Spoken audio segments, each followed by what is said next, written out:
Hey guys. What if I told you that students weren't getting the food and care that they need due to the infamous and unexpected COVID 19? As students, we have to realize that because of COVID 19, which is affecting all of us, it's affecting students of CPS more.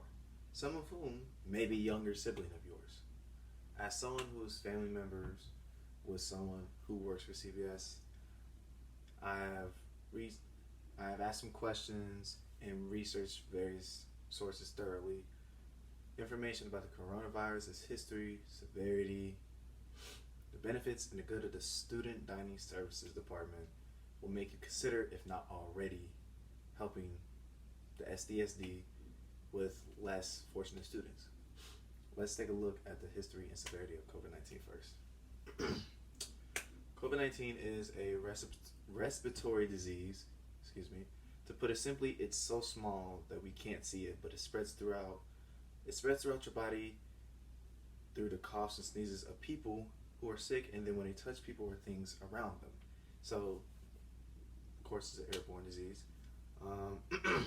According to the International Public Health Committee, on December 31st, 2019, the Chinese government announced the outbreak of the virus, and they began to see cases in Wuhan, Hubei province, which is a city in China, with a link to large amounts of seafood and live animal market, aka animal to person spread. So people messing with animals and wanting to learn more about it, nothing wrong with that, but taking it too far, then bringing home that disease, bringing it around your family, then bringing it around other people. Next thing you know, we all have it. The severity of COVID 19 is honestly nothing to joke about. It spread throughout the country of China and progressed all the way to Europe, throughout the US, and in your very hometown and state, if not your very own household. It's honestly really scary.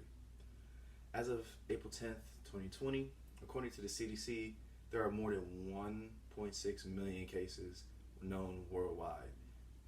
1.6 cases. 1.6 million cases worldwide. That's a lot, guys. Like, come on. There's been a lot of aggressive isolation measures throughout the country and the world, especially in the US, where we can't go anywhere. We have to stay in our house basically 23 hours a day unless you're going out to get food or if you are a necessity at a workplace. And there have been more aggressive isolation measures in China, Italy, and the US. Quarantine has basically been the new normal for everyone, and it's shown. Not only is there quarantine for the whole world, but kids and students were being put out of school on campus. I, for one, of course, being a college student, experienced this firsthand. I used to live on campus until I was forcibly, not even asked, I was told to leave because of the outbreak of the virus. So thank God that I have a place to go, but other people, it's been really tough on them to go. It's been really tough on a lot of kids in elementary, junior high, and high school because they're not able to get the food that they need because the meals they rely on at school that serve them breakfast and lunch are no longer available because they can't go to school. So it's really tough and hard for parents to provide that for their children when they've been relying on the schools for so long. Now that we talked about the history and severity of COVID 19, let's shift gears to a group known as the Student Dining Services Department, also known as the SDSD, who are saving kids and helping parents. The SDSD's history and current work is impressive and goes back a long time. The SDSD began serving lunches to students when CPS began the nation's first large district to offer school lunches, which was in 1898. And as time went on, the SDSD began creating student meal accounts, which were accounts where parents can view what the menu will be for that week, what their child is eating, all the calories, carbs, whatever, and you can handle your payments, etc. And then they also provided free and produced price lunch for students who were less fortunate or couldn't afford it. And even back then, they prided themselves on serving restaurant-style foods and meals to the students. Everyone deserves to have a good meal.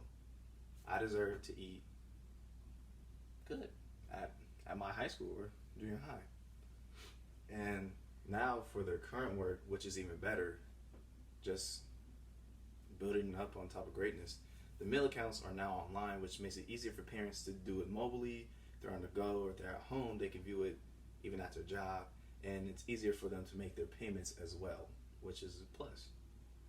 And they've also widened the range of the areas where students can get food, and it reaches all CPS schools now. At one point in time back in the day, it used to reach just a specific area. Now it's all the areas in which CPS is, and that helps even more kids now. Moving on from the history and current work of the SDSD, I want to talk about why you should donate and why this group is really important. SDSD, it helps a lot of students in need and deserve more help and donations, in my opinion, and a lot of other people's opinion. And the benefits of this are out of this world, and it just helps a lot of kids. For instance, on Mondays, Wednesdays, and Fridays, the SDSD gives away free breakfast and lunch to students who don't have food. And they help and it really helps parents who are too busy or can't get them what they need. And because of COVID-19, they now have set up lunches and breakfasts on the outskirts, so outside the premises, so in the parking lot. So the children and the parents must be together, and they come up and you get your breakfast and your lunch. And it's really beneficial because not only are they serving elementary, junior high, and high schools, they're serving from ages 1 through 18. So even babies and people who aren't even in school or too young to be in school, they still get that meal, which is very amazing. It reaches a wider range of students and people in need. And on Mondays, they get 2 breakfasts and 2 lunches. On Wednesdays, they get 2 breakfasts and 2 lunches to last them for the following day. So you get 2 breakfasts and 2 lunches for Monday. That should last you to Tuesday. And then you come back on Wednesday, you get your 2 breakfasts and 2 lunches, which should last you until Thursday. And then you come back on Friday, you get 1 breakfast and 1 lunch. And then the cycle continues Monday, Wednesday, Friday. Donating to the SDSD or creating your own will serve only more help to help even more kids. The SDSD is helping the younger generation in such a dire time, as well as having a wide range in order to help as many kids as possible. And if you can't donate, then I suggest if you can't donate, then create your own. It could be local or even in your own neighborhood. And it goes a long way for kids and students who are hungry and need food for a difficult time like this. It really means a lot to the world, and it just means a lot to these kids that they're able to get what they need in such a crazy and scary and dire time like this, because everyone deserves to eat, everyone deserves to have a meal, everyone deserves to have the sensation of having their belly full. No one should be deprived of that. And as you can see, the history and severity of COVID-19, introduction, information and benefits regarding the SDSD, Student Dining Services Department, tell you all why you should donate, if not create your own group inside your own neighborhood. As you can see, excuse me, I'm sorry. As I said earlier, kids are relying on schools and organizations for food.